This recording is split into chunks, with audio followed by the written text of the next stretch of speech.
విజయవాడ మాజీ MP Lagadapati Rajagopal survey తిరుగులేంది.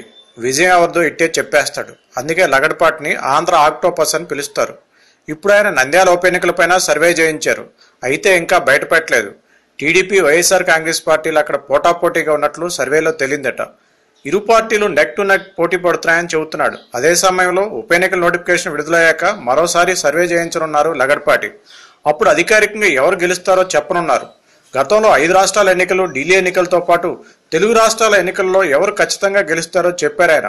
ఇప్పుడు అదే ఉత్కంఠ ఆయన సర్వేపై కొనసాగుతుంది. ఇప్పుడు ఆయన రాజకీయాల్లో లేరు. ఏ పార్టీకి అనుకూలంగా, వ్యతిరేకంగా వ్యవహరించేటువంటి పరిస్థితి లేదు. 2014 ఎన్నికల్లో లగడపాటి చెప్పినట్లే తెలంగాణలో టీఆర్ఎస్, ఏపీలో టీడీపీ ప్రభుత్వాలు ఏర్పడ్డాయి. రాజకీయాల్లో ఉన్నా లేకున్నా ఎన్నికల మాట వినిపిస్తే చాలు లగడపాటి తన సర్వేలతో అందరి దృష్టి ఆకర్షిస్తాడు. ఇప్పుడు నంద్యాలలో టీడీపీ గెలుపు పక్కా అని ఆయన చెప్పారంటున్నారు. కాదు వైసీపీయే గెలుస్తుందని చెప్పారనే వాదన లేకపోలేదు.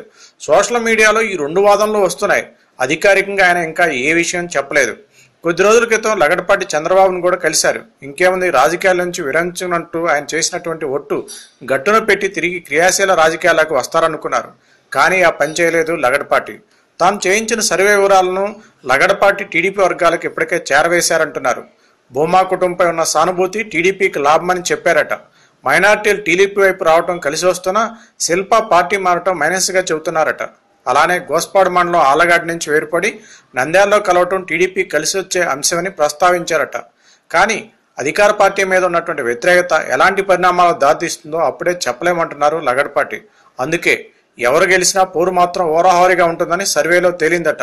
బైరెడ్డి రాజశేఖర రెడ్డి పోటీ వల్ల టీడీపీకి, కాంగ్రెస్ తన అభ్యర్థి నిలబడటం వల్ల జగన్ పార్టీలు నష్టపోతాయని లగడపాటి సర్వే అంచనా వేసింది.